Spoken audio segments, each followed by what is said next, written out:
So the better acting is that it was so truthful that you couldn't figure it out whether the person was speaking or the character was speaking, whether the actor was speaking or the character was speaking. That's what you say, कि he became the character or she became the character. That's what you say. पहले ऐसा नहीं था. पहले बहुत सी चीजों को और भी महत्व दिया जाता था कि एक्टिंग मतलब आप वाह क्या एक्टर है, कितना बढ़िया एक्ट करता है.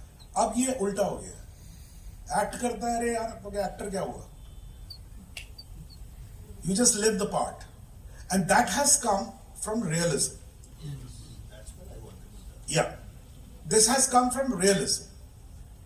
Realism एक तो है कि ट्रूथफुलनेस वो किसी भी फॉर्म में हो सकता है, जो कई बार आप फार्सिकल फॉर्म में भी आप देखते हैं तो उसमें भी ट्रूथ आपको टच करता है. लेकिन उन फॉर्म से ज्यादा इस वक्त जिस टाइम पे हम लोग हैं, everybody wants to see realism. It feels real. It feels that it's around me. And realism में ये होता है कि that you behave the way you do it in real life. You're not acting. You're not becoming somebody else. So you are reflecting a character's life, which is not your life, but there is an identification from your life. So how do you get that character? I mean, for example,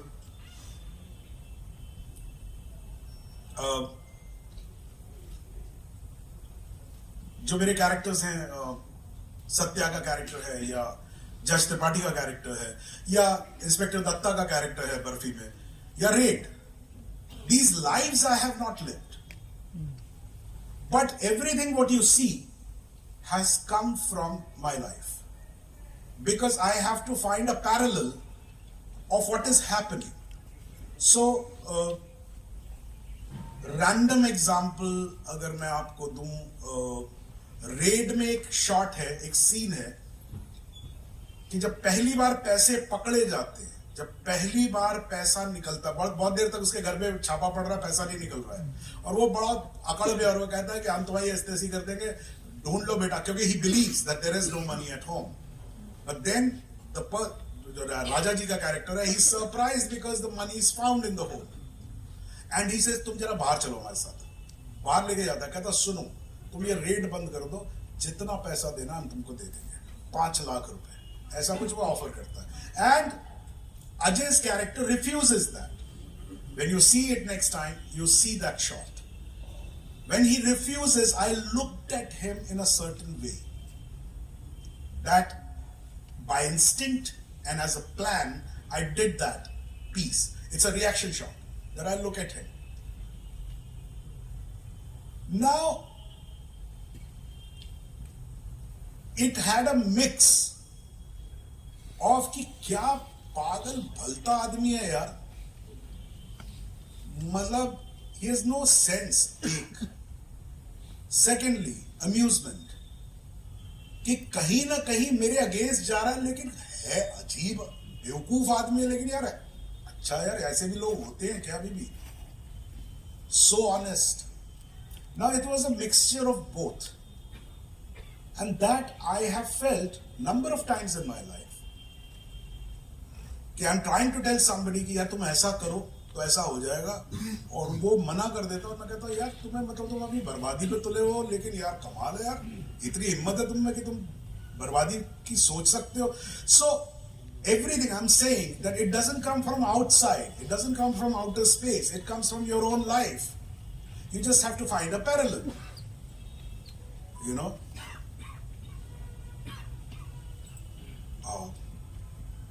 Yeah, so what was I saying? Yeah, so I was saying that, you know, when we say कि behave या जो भी है, acting तो है ही finally. बात सिर्फ इतनी सी है कि मैं इससे डिसएग्री करता हूँ, क्योंकि शब्दों में अर्थ नहीं छुपे होते. अगर शब्दों में अर्थ छुपे होते तो आपने सब कुछ लिखा हुआ था, मेरी क्या जरूरत थी, मुझे क्यों बुलाया, किसी और को बुला लेते. मैंने कहा डॉक्टर साहब ऐसा है कि कोई अगर मुझसे पूछे डॉक्टर चंद्रप्रकाश द्विवेदी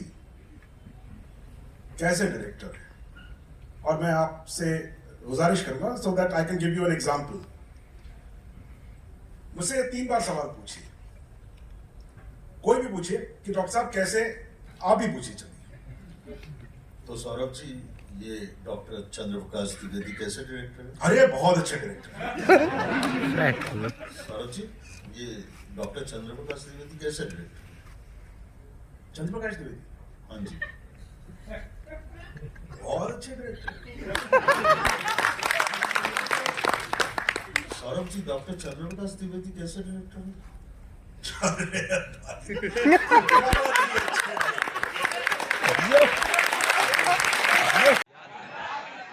याद करने का क्या करें? याद करने। Okay. No, it's a very important question. So this is coming from an actor's point of view. कि भाई मेरे पास 3 पेज की सोलोलोकी है, मैं कैसे याद करूं? मैं आप लोगों को एक छोटा सा इंसिडेंट बताता हूं, जो बहुत पहले जब मैंने थिएटर शुरू किया था, मैं नया आया था, किसने कहा था मुझसे मुझे नहीं याद, लेकिन जिसने भी कहा था मैं कभी भूला नहीं, और मैं कभी लाइन नहीं भूलता। मुझे शॉट में लाइन बदल सकती है, लेकिन मेरा शॉट इस वजह से नहीं कटेगा कि मैं कहूँ कि अरे यार मैं क्या बात कर रहा था, क्या कहने वाला था, आगे की लाइन क्या है, ऐसा नहीं होता मेरे साथ। मैं आपसे शेयर करता हूँ कि वो क्या चीज़ है। मुझे बहुत पहले किसी ने कहा था कि Saurabh, never mug the lines, understand the meaning of it. मतलब आपको लाइन पहाड़े की तरह याद करने की जरूरत नहीं है कि 2 एकम 2 एकम 2 2 2 4 2 3 6 2 चक्को 8, ऐसे तो उसमें गड़बड़ होगी कि ये बोला था मैंने, उसके बाद कौन सी लाइन आती थी, क्या लाइन आती थी, ऐसा आप भगेंगे। लेकिन अगर आपको थॉट क्लियर है तो आप समझ जाएंगे, अच्छा मैं बात किस बारे में कर रहा हूँ, मैं इस बारे में बात कर रहा हूँ, ये मेरा चल रहा है, ये तो it's like a blueprint you see, and then you express it, then your words can waver but it will still mean the same. I think that is the best way of doing it.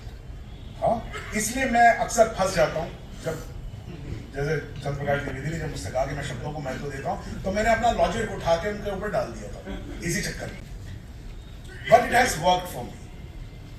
And you can speak 10 pages, 20 pages, even 100 pages if you have a solo performance. I've done solo performance also, which is all the way you are standing and you are talking. So how do you do that? So automatically your mind is a great computer that it starts recording and it starts knowing I'm talking about this subject, and from this subject I'm going to another subject, and what is the link between it. These 3 things you have to remember.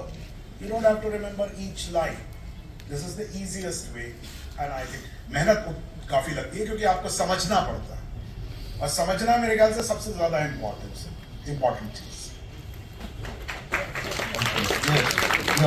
Third question.